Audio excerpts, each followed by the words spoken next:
Selamat pagi dan salam sejahtera untuk kita semua. Perkenalkan, nama saya Frisela Angelita Putri Tobing dengan NIM A1011221298. Di sini saya akan menyampaikan hasil analisis saya terhadap kasus pernikahan dini dan hak anak. Pernikahan dini masih menjadi salah satu persoalan serius dalam perlindungan hak anak, khususnya di negara-negara yang belum maksimal menegakkan aturan hukum terkait.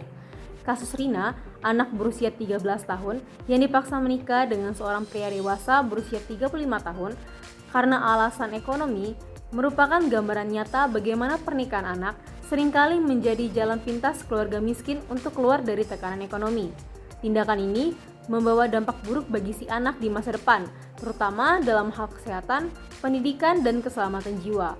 Secara hukum, pernikahan dini yang dialami Rina telah melanggar Undang-Undang Nomor 16 Tahun 2019 tentang perkawinan yang telah menetapkan batas usia minimal perkawinan adalah 19 tahun, baik bagi laki-laki dan perempuan.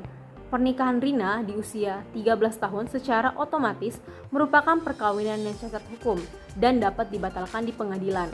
Selain itu, tindakan orang tua Rina yang memaksa anaknya menikah demi alasan ekonomi termasuk dalam kategori eksploitasi anak yang telah diatur dalam Undang-Undang Nomor 35 Tahun 2014 tentang Perlindungan Anak. Negara telah secara tegas mewajibkan orang tua untuk melindungi anak dari praktik pernikahan dini yang beresiko tinggi merampas hak-hak dasar anak. Tak hanya itu, Rina juga menjadi korban kekerasan dalam rumah tangga atau KDRT setelah menikah dengan suaminya. Suaminya melakukan kekerasan fisik dan psikis, memaksa Rina berhenti sekolah, dan menyebabkan kehamilan di usia dini, yang sangat berbahaya bagi keselamatan anak. Fakta ini memperburuk kondisi Rina sebagai korban dan mempertegas bahwa pernikahan anak tidak hanya merampas hak anak, tetapi juga membuka peluang terjadinya kekerasan dan pelanggaran hak-hak lainnya. Dari sisi hukum internasional, pernikahan dini termasuk dalam kategori pelanggaran hak asasi manusia. Dalam Konvensi Hak Anak atau CRC yang telah diratifikasi Indonesia, mewajibkan negara untuk melindungi anak dari segala bentuk kekerasan, eksploitasi, dan perlakuan yang tidak manusiawi.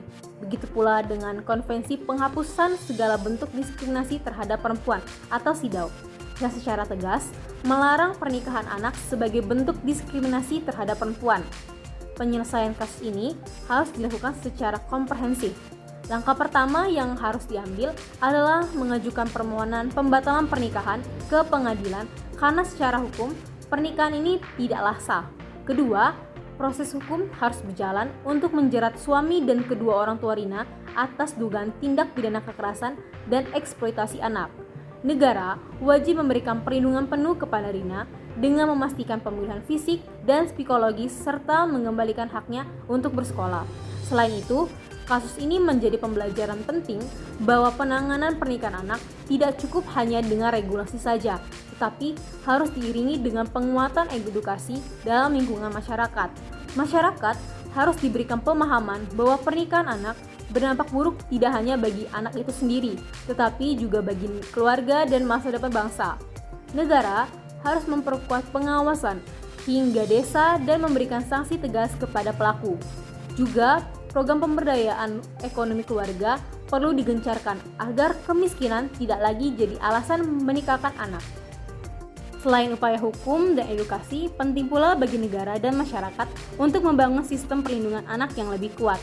Lembaga-lembaga perlindungan anak di tingkat daerah harus diperkuat agar mampu secara cepat merespon kasus-kasus serupa. Kerjasama dengan lembaga internasional seperti UNICEF dan UNFPA juga diperlukan untuk memperkuat kapasitas negara dalam mencegah dan menangani pernikahan dini. Mengingat ini merupakan permasalahan global yang masih banyak terjadi di berbagai negara berkembang.